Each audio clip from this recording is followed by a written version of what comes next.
Hey guys, welcome back to The Horror with your hostess with the most Annabelle. As always, welcome back, welcome back. So I've got another movie review for you guys, and this is one that I came across at my local library. You guys know I go to my library quite a bit. I should check out a book, and I actually did check out a graphic novel, an autobiography, which I will show you for all you wrestling fans, Andre the Giant. So I do read once in a while, as long as it's got pictures. No, but seriously, I picked up a movie. Like I said, I was browsing the movies. Really wasn't gonna check anything out, but then I came across this movie, The Curse of Downers Grove. Now this one, I kind of did pick out for a reason when I saw it. Much like the Munger Road movie that I reviewed a couple months ago, that town, I know I said St. Charles is an Illinois state. It's not too far from me.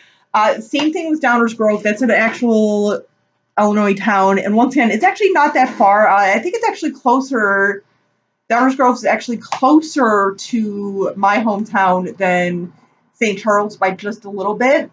But yeah, I saw that. I was kind of like, what? That's pretty cool. So, I mean, I was like, I'm going to check it out. I am. So basically what this is about is every year, right before graduation, a senior ends up dying in like an accident or whatnot. And yeah, basically that's how you get the curse of Downers Grove, you know. But no, this is nothing like spectacular or anything, and this is definitely not like a slasher or anything. So I don't want you guys to be misled or anything. Like I said, it's like if one senior gets killed, one person gets killed, with the exception of like flashbacks of like I think they go back like a few years just to show like, oh, this person died this way, this person died that way. But really, at the end of the day, only one person ends up dying at the end of this movie in current time. So it's not a slasher. I don't want you guys to think it's like some guy trying to like be a psycho. Although there is a psycho in it. The one guy who picks up the two girls in the movie, like the two main girls. I think they were older guys. I think no, they were the same age, but I think they were like different high schools or something. Picked up these girls to go to a party, and the one guy tries to rape or take advantage of one of the girls that they picked up, and she kind of stabs him in the eye, basically, which is sucks for him. And there's a scene actually after they leave and everything, and the kid is in like the bathroom trying to clean himself up, and you know his eyes kind of like protruding a bit, and he's like trying to push it back in or something, and I'm like, like I'm trying to look away. This is literally how I was watching it during that scene. I'm like, it was a little graphic, but I mean nothing like totally disgusting or anything. I mean, like I said, I was still kind of watching it, but I was like, oh. But then again, I'm so weird about like eye stuff. So there's actually also another scene. They don't really show anything, like they kind of cut away in the scene, but there's another scene where at least for me when it was happening, I was like, ooh, you know. But like I said, but they didn't like show anything. They were cutting it to where you didn't see anything. You really had to kind of use more of your imagination.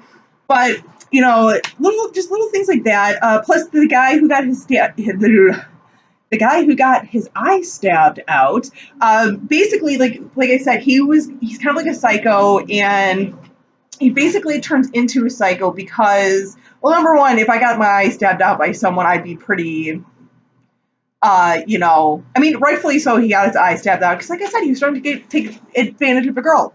But we come to find out, you know, and why he's trying, you know, like most people would think, go to the hospital or something, just say like, oh, you had an accident and whatever. But we come to find out why, you know, he doesn't want to go to the hospital, why he's trying to just fix it himself. Because basically his dad's nuts. His dad is totally nuts and is very upset with him because his son is a football star and, you know, is about to get a scholarship to college and everything. And, you know, the dad's really like, well, you think anyone's going to take you now? Like, just total, like, deadbeat psycho dad, basically. And just the entire movie is beating up on him and everything. And then kind of propels this kid to stalk this other girl. So it just kind of like, you know, a good old fashioned stalking movie. But yeah, you know, I don't want to give away the ending or anything on who dies or anything. But I mean, it's, like I said, this is not anything spectacular, anything great.